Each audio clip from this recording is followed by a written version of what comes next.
5 दिन की हुकूमत पे इतना नशा, हम तो वो हैं जो सदियों से सुल्तान है, हम मुसलमान हैं। स्वागत है दोस्तों, आप इसका सुनहरे लफ्ज में सुनेंगे दोस्तों इमरान प्रताप बरी की नज़म। उससे पहले एक अच्छी बात सुनते हैं, दिल में बुराई रखने से बेहतर है कि नाराजगी जाहिर कर दो। चलिए पहले सुनते हैं इमरान प्रताप बरी की नज़म। तो आपसे गुजारिश है वीडियो को लाइक कीजिए और चैनल को सब्सक्राइब कीजिए।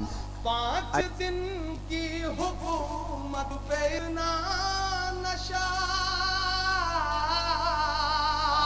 अब समझ लेना और आपकी खुददारी जुड़ जाए मुझसे तो हाथ उठा देना। 5 दिन की हुकूमत पे इतना नशा, 5 दिन की हुकूमत पे इतना नशा, हम तो वो हैं जो सदियों से सुल्तान है, हम मुसलमान हैं, हम मुसलमान हैं, हम मुसलमान हैं, हम मुसलमान हैं। मेरे भारत तेरी आन है, शान है, मेरे भारत तेरी आन है, शान है, हम मुसलमान हैं, हम मुसलमान हैं, हम मुसलमान हैं, हम मुसलमान हैं। हिंदुस्तान किसी तोगड़िया की तकरीर से नहीं बनता, हिंदुस्तान किसी योगी आदित्यनाथ की तकरीर से नहीं बनता, हिंदुस्तान बुखारी साहब की तकरीर से भी नहीं बनता है। हिंदुस्तान उससे बनता है कि जब मुंबई अटैक के बाद मुंबई का तमाम मुसलमान लिखित तौर पर हुकूमत को यह देता है कि हम अपनी कब्रिस्तानों में मारे गए दहशतगर्दों को दफनाने की इजाजत नहीं देंगे। हिंदुस्तान उससे बनता है। मैं उस हिंदुस्तान का ख्वाब देखता हूँ। हिंदुस्तान किसी आदू साधु के इस तरह के फिजूल के बयान से भी नहीं बनता है। हिंदुस्तान उससे बनता है कि पिछला विश्व कप हो, चाहे पहले बल्लेबाज कामरान अकमल को आउट करना हो या आखिरी बल्लेबाज मिसबाहुल हक को गेंद लेके जहीर खान दौड़ते हैं, तब उससे हिंदुस्तान बनता है। या ये हिंदुस्तान इससे बनता है कि चाहे ये विश्व कप हो, सबसे ज्यादा 17 विकेट लेकर के हिंदुस्तान की तरफ से मोहम्मद शमी हिंदुस्तान को सेमीफाइनल तक पहुंचाते हैं।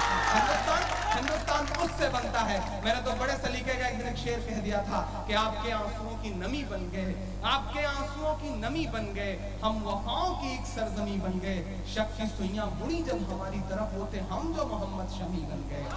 हम मुसलमान हैं, हम मुसलमान हैं। आरिफ सलामत के सब बैठे हुए हैं।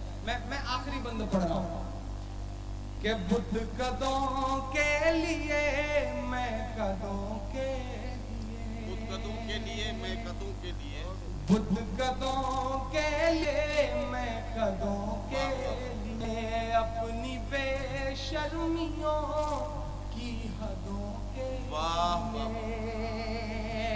जो गांधी जी का कातिल था उसे अब वफादारी से तौला जा रहा है। सभी ने होंठ सी रखे हैं लेकिन हमारा खून खौला जा रहा है, खून खौला जा रहा है। मैं मिसरे पढ़ रहा हूँ कि बुद्ध कदों के लिए मैं कदों, दोस्तों वीडियो को लाइक कीजिए और चैनल को जरूर सब्सक्राइब कीजिए। अपनी बेशर्मियों की हदों के लिए, अपनी बेशर्मियों की हदों के लिए, तुमने चाही अज़ानों पे पाबंदियां, तुमने चाही अज़ानों पे पाबंदियां, हम तो लड़ते रहे सरहदों के लिए, हम तो लड़ते रहे सरहदों के लिए। कौम सोई है इसको जगाओगे तो, जुल्म ज्यादती मुसलसल 15-20 साल कटघरे में खड़े रहने के बाद ये सच है कि हमारा बहुत नुकसान हुआ है, ये सच है कि हमारी नस्लों का बहुत नुकसान हुआ है। लेकिन ये भी एक बहुत बड़ा सच है कि एक बहुत बड़ी बात मैं आपके बीच में कहने जा रहा हूँ, एक फायदा भी हुआ है।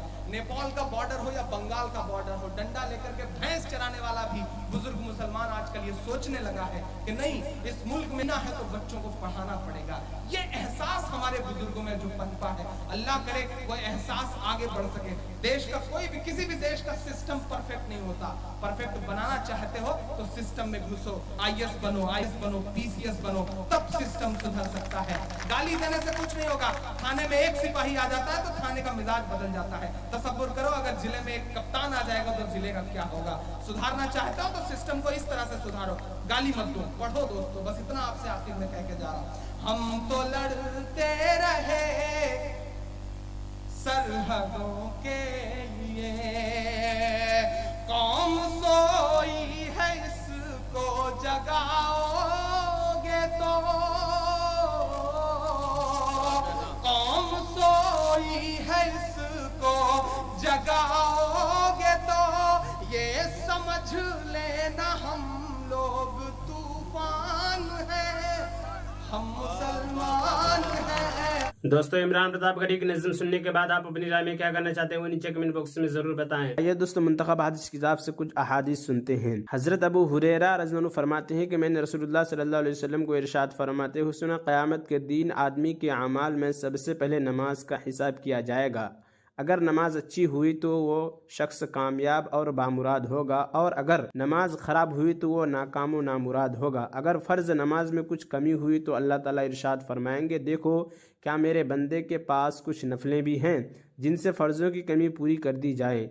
अगर नफलें भी होंगी तो अल्लाह ताला उनसे फ़र्ज़ों की कमी पूरी फरमा देंगे। उनके बाद फिर इसी तरह बाकी आमाल, रोज़ा, ज़कात वगैरह का हिसाब होगा, यानी फ़र्ज़ रोज़ों की कमी नफल रोज़ों से पूरी की जाएगी और ज़कात की कमी नफली सदक़ात से पूरी की जाएगी। हज़रत अबू हुरैरा रिवायत करते हैं कि रसूलुल्लाह सल्लल्लाहु अलैहि वसल्लम ने इरशाद फरमाया, अंधेरे में बकसरत मस्जिदों में जाने वाले लोग ही अल्लाह ताला की रहमत में गोता लगाने वाले हैं। हज़रत अनस बिन मालिक ने रिवायत करते हैं कि रसूलुल्लाह सल्लल्लाहु अलैहि वसल्लम ने इरशाद फरमाया, आज़ान और इक़ामत के दरमियानी वक्त में दुआ रद्द नहीं होती, यानी कबूल होती है। सहाबा कराम रज़ियल्लाहु अन्हुम ने अर्ज़ किया, या रसूलल्लाह हम क्या दुआ मांगे। आप सल्लल्लाहु अलैहि वसल्लम ने इरशाद फरमाया, अल्लाह ताला से दुनिया व आखिरत की आफ़ियत मांगा करो। हज़रत जाबिर रज़ियल्लाहु अन्हु रिवायत करते हैं कि रसूलुल्लाह सल्लल्लाहु अलैहि वसल्लम ने इरशाद फरमाया, जब नमाज के लिए इक़ामत कही जाती है तो आसमान के दरवाजे खोल दिए जाते हैं और दुआ कबूल की जाती है। हज़रत अबू हुरैरा रज़ियल्लाहु अन्हु रिवायत करते हैं कि रसूलुल्लाह सल्लल्लाहु अलैहि वसल्लम ने इरशाद फरमाया, जब तुम में से कोई शख्स अपने घर से वज़ू करके मस्जिद आता है तो घर वापस आने तक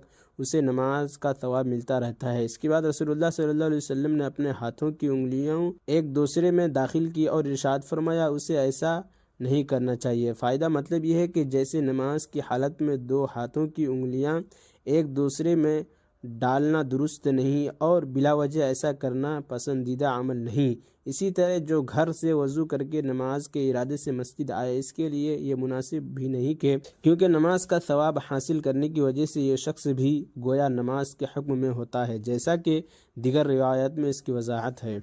हज़रत जाबिर बिन अब्दुल्लाह रज़ियल्लाहु अन्हु रिवायत करते हैं कि रसूलुल्लाह सल्लल्लाहु अलैहि वसल्लम ने इरशाद फरमाया, लोग कानों की तरह हैं, जिस तरह सोने चांदी की कानें होती हैं। जो लोग इस्लाम लाने से पहले बेहतर रहे वो लोग इस्लाम के ज़माने में भी बेहतर है, जबकि इनमें दीन की समझ हो। फ़ायदा इस हदीस शरीफ में इंसानों को कानों के साथ तशबीह दी गई है।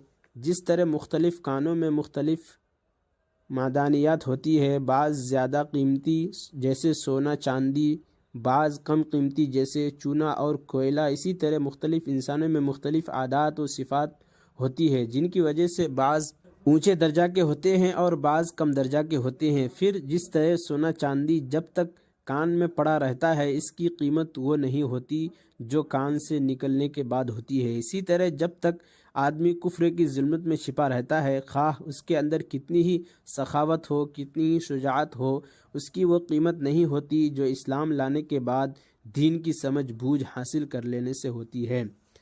हज़रत अबू उमामा रज़ियल्लाहु अन्हु रिवायत करते हैं कि नबी करीम सल्लल्लाहु अलैहि वसल्लम ने इरशाद फरमाया, जो शख्स खैर की बात सीखने या सिखाने ही के लिए मस्जिद जाए तो उसका सवाब इस हाजी के सवाब की तरह है जिसका حج کامل ہو۔ حضرت ابن عباس رضی اللہ عنہما روایت کرتے ہیں کہ رسول اللہ صلی اللہ علیہ وسلم نے ارشاد فرمایا، لوگوں کو دین سکھاؤ، ان کے ساتھ آسانی کا برتاؤ کرو اور سختی کا برتاؤ نہ کرو۔ حضرت ابو امامہ رضی اللہ عنہ روایت کرتے ہیں کہ نبی کریم صلی اللہ علیہ وسلم خیبر سے واپس تشریف لائے۔ آپ صلی اللہ علیہ وسلم کے ساتھ 2 غلام تھے۔ حضرت علی رضی اللہ عنہ نے عرض کیا، یا رسول اللہ ہمیں خدمت کے لیے کوئی خادم دے دیجیے۔ آپ صلی اللہ علیہ وسلم نے ارشاد فرمایا، ان دونوں میں سے جو چاہو لے لو۔ انہوں نے عرض کیا، آپ ہی پسند فرما دیں۔ نبی کریم صلی اللہ علیہ وسلم نے ان میں سے ایک کی طرف اشارہ کر کے فرمایا، اس کو لے لو لیکن اس کو مارنا نہیں، کیونکہ خیبر سے واپسی پر میں نے اس کو نماز پڑھتے دیکھا ہے اور مجھے نمازیوں کو مارنے سے منع کیا گیا ہے۔ حضرت حنظلہ اسیدی رضی اللہ عنہ روایت کرتے ہیں کہ رسول اللہ صلی اللہ علیہ وسلم نے ارشاد فرمایا، جو شخص 5 نمازوں کی اس طرح پابندی کرے کہ وضو اور اوقات کا اہتمام کرے، رکوع اور سجدہ اچھی طرح کرے اور اس طرح نماز پڑھنے کو اللہ تعالیٰ کی طرف سے اپنے ذمہ داری سمجھے تو اس آدمی کو جہنم کی آگ پر حرام کر دیا جائے گا۔ اور عمران پرتاپ گڑھی سے جڑی خبروں اور نظموں کے لیے ہمارے اس چینل کو ضرور سبسکرائب کریں۔ ملتے ہیں کسی اور ویڈیو میں سے نئی نظم اور نئی خبروں کے ساتھ، تو جب تک کے لیے دیجیے مجھے اجازت اور رکھیے اپنا خیال۔ آپ دیکھ رہے تھے سنہرے لفظ اور میں آپ کے ساتھ محمد ثاقب۔ السلام علیکم ورحمۃ اللہ وبرکاتہ۔